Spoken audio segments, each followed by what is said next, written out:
आप सबको हैप्पी नवरात्रि और माता रानी की कृपा आप सब पर बनी रहे और आप सबको नवरात्र के साथ रामनवमी की ढेरों शुभकामनाएं। Hello friends, welcome back to the channel. तो ये सारे कपड़े मैंने आपको पिछले व्लॉग में दिखाए थे और पूछा था कि कौन से कपड़े का ठाकुर जी का वस्त्र बनाओ और कौन से का बिछौना और पर्दा।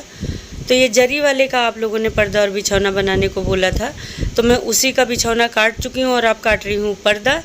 कोई मेजरमेंट लिखकर नहीं रखती हूँ, बस पुराने वाले पर्दे को नए वाले कपड़े के ऊपर रखकर और मार्जिन मोड़ने भर का छोड़कर फिर मैं काट लेती हूँ। और ये कैंची मारे ने कुछ कागज़ वगैरह काटने से चल नहीं रही, इनकी धार ख़त्म हो गई, तो मैं पुरानी कैंची से काट ले रही हूँ, वो बहुत बढ़िया चलती है।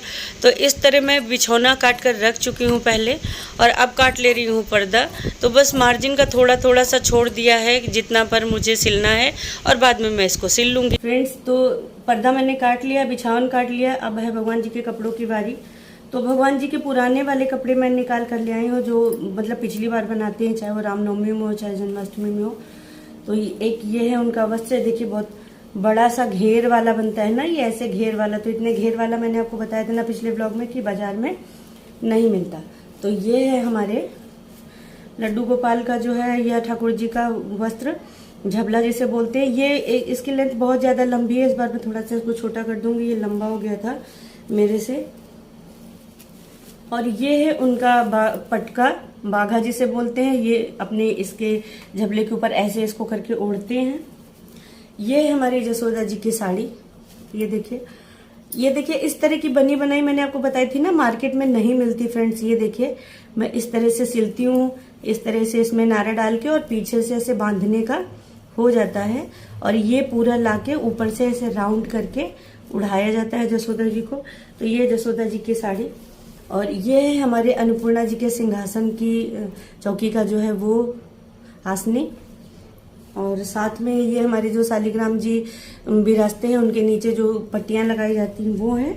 और ये है हमारे श्री कृष्ण जी का पतला सा जो है पटका, उनके गले में इसको लपेट दिया। बहुत छोटी सी मूर्ति है तो वस्त्र नहीं पहना मिलता, तो उनको ऐसे करके लपेट दिया जाता है। तो कोई कटिंग नहीं रख रखी है फ्रेंड्स, बस इसी तरह पुराने वाले जो वस्त्र होते हैं उनको निकाल कर और फिर नए वस्त्र से नाप लेके और उनको काट लेते हैं और फिर सिल लेते हैं। और ये देखिए पिछली बार मैंने ये वाली लेस लगाई थी। तो चलिए काट लेते हैं भगवान जी के वस्त्र, क्योंकि टाइम बहुत कम है, अभी इनको सिलना भी है। तो कैसे बनाती हूँ भगवान जी के वस्त्र, कैसे कटिंग करती हूँ फिर आपको दिखाती हूँ। ये देखिए घेर से ऐसे घेर को नाप लेती हूँ, ये थोड़ा सा छोटा है उस वाले वस्त्र से, तो मैं इसको ले आई हूँ ताकि सही नाप मिल जाए मुझे। तो ये देखिए ये इसकी चोली छोड़कर भगवान जी के वस्त्र की जो है, जो इनका घेर है, इसकी लंबाई में ऐसे करके नाप लेती हूँ और मार्जिन छोड़ देती हूँ नीचे मोड़ने का और ऊपर सिलने का। और ऐसे ही पूरा यहाँ से लेकर पूरी इसकी घेर की जो लंबाई है या चौड़ाई, तो उसको मैं ऐसे माप लेती हूँ। तो ये इतनी आ रही है इस बार, देखिए इतनी हो रही, इतना कपड़ा बच रहा है। लेकिन ये हल्का कपड़ा है ना, तो इसमें बहुत ज्यादा घेर उस तरह से नहीं आएगा, लूज हो जाएगा। तो ये पूरे चौड़ान को मैं ले रही हूँ ताकि घेर खूब अच्छा सा आए और जब राउंड करके लगाया जाए भगवान के पीछे तो खूब अच्छे से घेर उसमें आए। तो चलिए काट लेते हैं फिर आपको दिखाते हैं। ये पूरा घेर बराबर करके मैंने नाप कर रख लिया है और अब मैं इसको अलग कर लूंगी। कलर बहुत प्यारा है फ्रेंड्स कपड़े का, मुझे लग रहा है जब भगवान जी के वस्त्र बनेंगे और वो पहनेंगे तो बहुत ही प्यारे लगेंगे। ये देखिए ये इस प्रकार से भगवान के झबले की जो है लेंथ निकल आई है और ये जो किनारे इधर प्लेन सा है ये हम दोनों तरफ मोड़ने के काम में ले लेंगे। चलिए अब निकाल लेते हैं भगवान जी के इस वस्त्र का ऊपर का पार्ट। तो फ्रेंड्स ये है भगवान के वस्त्र का ऊपर का पार्ट जिसे बोलते हैं चोली। तो इसकी लंबान जो है वो देखिए मैं ऐसे मेजर कर लेती हूँ। और ये देखिए थोड़ा सा ये कपड़ा बच रहा है, इसको स्टिचिंग के लिए छोड़ रही हूँ क्योंकि ये बहुत महीन कपड़ा है ना, तो थोड़ा स्टिचिंग के लिए ज्यादा छोड़ना है। और फिर बारी आती है इसकी चौड़ान की। तो इसकी चौड़ान जो है वो मैं ऐसे मेजर कर लेती हूँ, ये देखिए ऐसे रख के बराबर, और ये यहाँ तक आ रही है, यानी कि ये पूरा मुझे मिल रहा है कपड़ा। तो इतने सारे इस वाले कपड़े को लेकर और अब मैं इसको बिल्कुल बराबर कर चुकी, सीक्वेंस का और बहुत महीन कपड़ा है ना, तो थोड़ा सा इधर उधर हो रहा। तो अब इसको मैं बराबर से निकाल कर इतना पार्ट और उसके बाद कट कर लूँगी।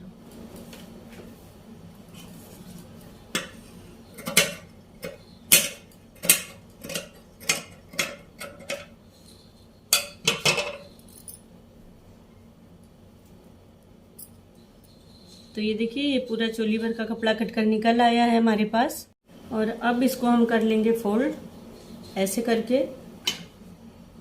बहुत पतला कपड़ा है ना तो थोड़ा सा भाग रहा है, कपड़ा पतला है और कढ़ाई जो है हैवी है। कोई बात नहीं, वो स्टिचिंग करते समय बिल्कुल सही हो जाएगा। और ये आस्तीन का कपड़ा छोड़ते हुए, मतलब इतनी आस्तीन भगवान को देनी है पहनने के लिए ताकि कसी ना पड़े। तो इसको लेते हुए मैं इसको हल्का सा ऐसे, सीक्वेंस लगे ना फ्रेंड तो कैंची चलने में जो है वो आवाज़ आ रही जहाँ पर सीक्वेंस कटता है। तो ये इतना पार्ट मैं आस्तीन को दे दूंगी और फिर ये ऐसे मोड़ी जाएंगी और ये साइड से सिल जाएगा। उसके बाद कट करेंगे हम वस्त्र का गला, तो इसको पहले बराबर करके नाप लेते हैं। और ये आ रहा बीच में, तो पहले से तो मैं थोड़ा सा ही कट लगाऊंगी बिल्कुल। ये कपड़ा वैसे भी बहुत कम काटना है क्योंकि फैल रहा है, जॉर्जेट है, जॉर्जेट पे कढ़ाई है। तो ये बैग तो बिल्कुल कम काटना है, बिल्कुल काटना ही नहीं है। और उसके बाद फिर हमें इसका फ्रंट ले लेना है और फ्रंट को भी बिल्कुल बराबर रख लेना है, ये देखिए इस तरह से। और फिर मैं इसमें हल्का सा कट आगे का गला बनाऊंगी और बहुत कम बनाना है क्योंकि ये अभी सिलने में बहुत ज़्यादा फैलेगा। ये बिल्कुल हल्का सा कट देना है।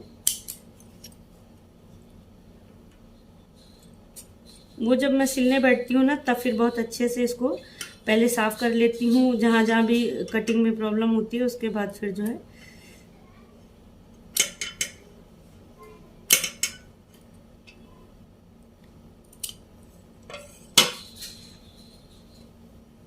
तो ये कट हो गया है गला। और गला कटने के बाद सामने का भाग ओपन कर दूंगी क्योंकि यहाँ पर चुटपुटिया वाले बटन लगाने हैं। चुटपुटिया लगाती हूँ ताकि आसानी से खुल बंद हो जाए। हुक नहीं लगाती हूँ इसमें, मैं खोलने बंद करने में आसानी होती है। और ये देखिए ये ऐसे कट हो गया, ये देखिए। अब इसको हल्का सा और छांट लूंगी जब मैं सिलूंगी और फिर ये अभी मेजर होके इतना मुड़ जाएगा, कुछ इस तरह सिल कर आएगा। ये देखिए, ये जैसे आगे से ये खुला हुआ है, ये देखिए, और ये आस्तीन हो गई, साइड सिल जाएगा तो ये इस तरह से सिल कर आएगा। तो झबला तो हो गया भगवान का पूरा। और जो वस्त्र कट करती जाती हूँ उनको उसी वस्त्र में जो है रखती जाती हूँ ताकि सिलते समय उनकी एग्जैक्ट मेजरमेंट मुझे मिल जाए, ढूंढनी ना पड़े फिर से। फ्रेंड्स, अब मैं कट कर रही हूँ माता अन्नपूर्णा जी के सिंहासन का जो आसनी है उसको। तो ये बिल्कुल चौकोर कटता है और ये भी बिल्कुल सिंपल कटता है। चारों तरफ बस मोड़ने भर का जो कपड़ा हमें मार्जिन में चाहिए उसको छोड़कर और बस नाप कर काट ले रही हूँ। जितना कपड़ा एक्स्ट्रा है वो मोड़ने में चला जाएगा। इसको भी फोल्ड करके उन्हीं कपड़ों के साथ रख दे रही हूँ। फ्रेंड्स, अब कट कर ले रही हूँ मैं भगवान जी का बाघा पटुका, जो वो अपने गले में डालते हैं अपने वस्त्र के ऊपर। तो इसको भी उसी तरह से बनाना है। ये देखिए, इसको रख लिया है नए वाले कपड़े पर और किनारे जितना मोड़ने भर का मार्जिन चाहिए उतना कपड़ा छोड़कर और फिर मैं इसको कट कर ले रही हूँ। तो जब मैं इसको सिलूंगी तो ये जितना कपड़ा एक्स्ट्रा है वो मोड़ने के काम आ जाएगा। तो इस तरह कट गया है ये हमारा बागे का चौकोर कपड़ा, है ना। लेकिन इसे चौकोर नहीं रखना है क्योंकि बीच में थोड़ा सा गर्दन के पास पतला होता है। पूरा चौकोर होगा तो फिर वो गर्दन में ठीक से बैठेगा नहीं, आएगा नहीं। तो ये देखिए, इसको इस तरह से करना है। मतलब किनारे जो नीचे का भाग है वो तो चौकोर रहेगा थोड़ा सा, और बीच का भाग थोड़ा, ये देखिए इस तरह से मैं मिलाकर चारों पार्ट को थोड़ा सा कट कर देती हूँ ताकि बीच का कपड़ा कम हो जाए और मोड़ने के बाद वो बीच का थोड़ा सा पतला हो जाए। और सीक्वेंस की वजह से ही ना इसको कटने में थोड़ी प्रॉब्लम हो रही है मेरे से, तो हल्का फ्रेशनेस नहीं आ रही है। तो कोई बात नहीं, मैं उसको ऐसे करके खोल के पूरा छाँट कर साफ कर ले रही हूँ और बाकी सिलाई करते समय ना वो अच्छे से मोड़कर और दबा दूंगी उसी सिलाई में। तो ये देखिए बिल्कुल एग्जैक्ट कट कर तैयार हो गया है। अब ये जितना पतला थोड़ा सा दिख रहा है पुराना वाला वो मार्जिन में चला जाएगा सिलाई की। और अब बना रही हूँ मैं जसोदा जी की साड़ी। ये साड़ी देखिए इस तरह की कहीं नहीं मिलती बाजार में, तो इसको भी मैं उसी तरह नाप रही हूँ। ये भी एक थोड़ा सा चौकोर पट्टी होती है, तो आधे में डालते हैं फ्रिल और आधा बनाते प्लेन, मतलब फ्रिल वाली जो है वो पार्ट जो है बांधने के काम आती। ऊपर ये देखिए नारा वगैरह लगाकर चुन वगैरह डाल देती हूँ, तो वो जसोदा जी के बांधने के काम आ जाती है। और ये जितना बिना चुन का पार्ट है जो आप मेरे हाथ के साथ देख रहे हैं प्लेन वाला, ये जसोदा जी को ऊपर से उड़ा दिया जाता है। तो इसको भी मैं उसी तरह रख रही हूँ। ये देख लीजिए, नए कपड़े के ऊपर रख लिया और ये देखिए इस तरह ये कट कर तैयार हो गई है। तो जब इसको भी सिलेंगे ना, तो पहले तो चारों तरफ से मोड़ लेंगे और उसके बाद फिर उतने पार्ट में चुन डालकर और बाकी में लेस लगा देंगे। तो जसोदा जी की साड़ी भी हमारी तैयार हो चुकी है। और अब ये बच रहा है इतना कपड़ा हमारे पास। तो ये जो 3 पट्टियां हैं आसनी की, इनको मुझे अभी काटना बनाना है। जो 3 नीचे स्पेस हैं इतने चौड़ान में ही हैं जिन पर जसोदा जी, श्री कृष्ण जी और शालिग्राम भगवान वगैरह बैठे हैं, तो उनके नीचे आसनी के तौर पर ये बिछाया जाता है। तो इस तरह मैंने कट कर लिए हैं ये तीनों पट्टियाँ और साथ में ही एक साथ इनको भी मोड़ कर रख दे रही हूँ। और अब बना रही हूँ श्री कृष्ण जी का ये पतला सा बागा जो बनता है ना, इसको काट ले रही हूँ। इसको भी मार्जिन लेके काट लूँगी और फिर इसको मोड़ देना है। पतला पतला सा कृष्ण भगवान की छोटी सी मूर्ति है, तो उनके गले में इसको पहनाया जाता है और बीच से ये भी पतला काटा जाता है, किनारे चौड़ा और बीच में पतला। तो इस तरह से मेरे सारे जो भगवान के वस्त्र हैं वो कट कर तैयार हो चुके हैं। अब इन्हें सिलना है। और फ्रेंड है आज सप्तमी, तो सप्तमी को हमारे यहाँ हलवा पूड़ी पुआ का भोग लगता है माता रानी का बनकर। देसी घी में बनाई जाती हैं, छोटी छोटी हठौरियाँ बोलते हैं इन्हें। वैसे ये अष्टमी को हमारे यहाँ फ्रेंड्स लगाई जाती थी बनाकर भोग में। इधर इन लोग बोली कि आप नवरात्र में एक दिन लगाना है तो आप सप्तमी को लगा लीजिए। तो इधर मैंने रख दिए उपला जो है आग पर, वो अग्यार करने के लिए। अगर उपला नहीं है तो फिर मैं इमली के कोयले पर भी कर लेती हूँ।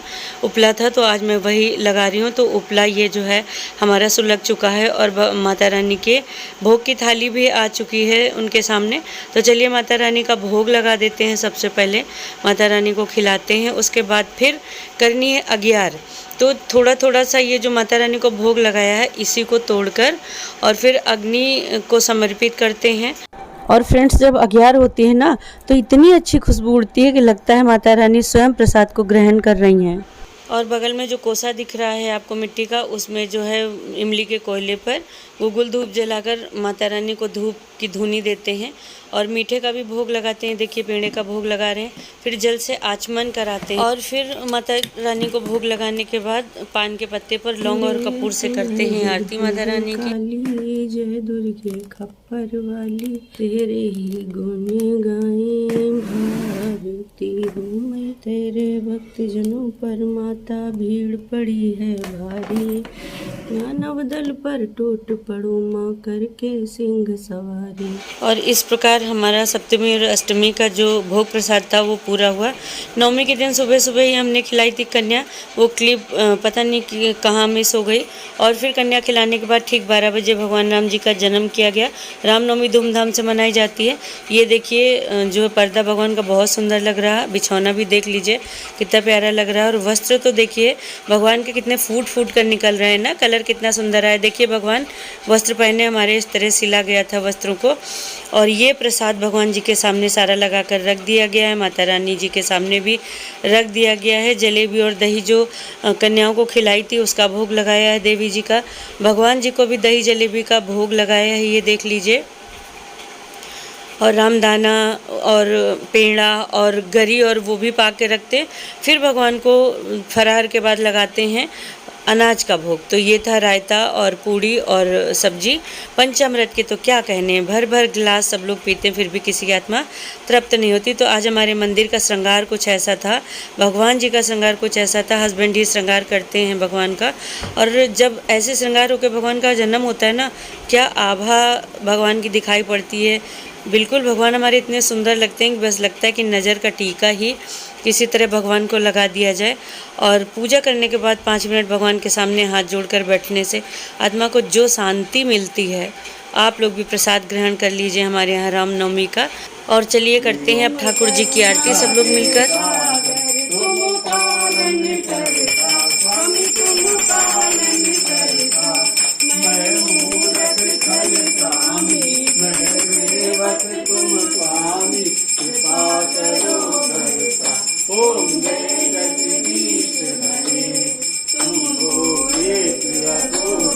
सबके प्राणपति विष्णु दया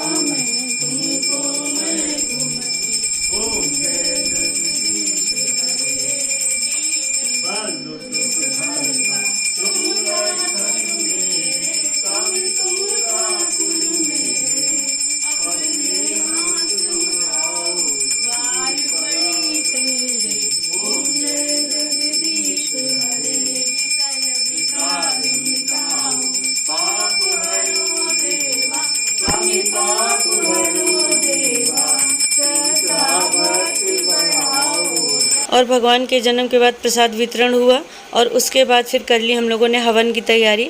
तो हमारा प्राचीन हवन जो है वो यहीं मंदिर के आंगन में होता था, बहुत बड़ा हवन कुंड है नीचे, तो यहीं पर बैठकर हम लोग हवन कर लेते हैं। पंडित जी नहीं आते, आज बहुत व्यस्त होते हैं, तो हम लोगों से जैसे बन पड़ता वैसे व्यवस्था करके हम लोग माता रानी का मिलजुल कर सब पूरा परिवार बैठकर हवन कर लेते हैं। ओ मैया हम सब उतारे तेरी आरती, नहीं मांगते धन और दौलत, ना चांदी ना सोना, हम तो मांगे माँ तेरे मन में एक छोटा सा कोना। तो फ्रेंड्स कुछ इस तरह से मनती है हमारे घर की नवरात्रि और रामनवमी, हवन वगैरह इस तरह करते हैं। कलश स्थापना से लेकर पूरे 9 दिन माता रानी का पाठ करती हूँ, सुबह की पूजा, शाम की लोबान धूप की आरती और दुर्गा सप्तशती का पूरा पाठ करती हूँ। और हमारे भगवान जी का मंदिर कैसा लग रहा है, उनके वस्त्र कैसे लगे, उनका श्रृंगार कैसा लग रहा है और प्रसाद में कितना स्वाद आया आप लोगों को, प्लीज़ कमेंट्स करके ज़रूर बताना। चैनल पर नए आए हैं तो सब्सक्राइब करना ना भूलिए, लाइक शेयर ज़रूर कीजिए और कमेंट्स करके ज़रूर बताइएगा कैसा लगा ब्लॉग। मिलते हैं नेक्स्ट ब्लॉग में, तब तक के लिए जय माता दी।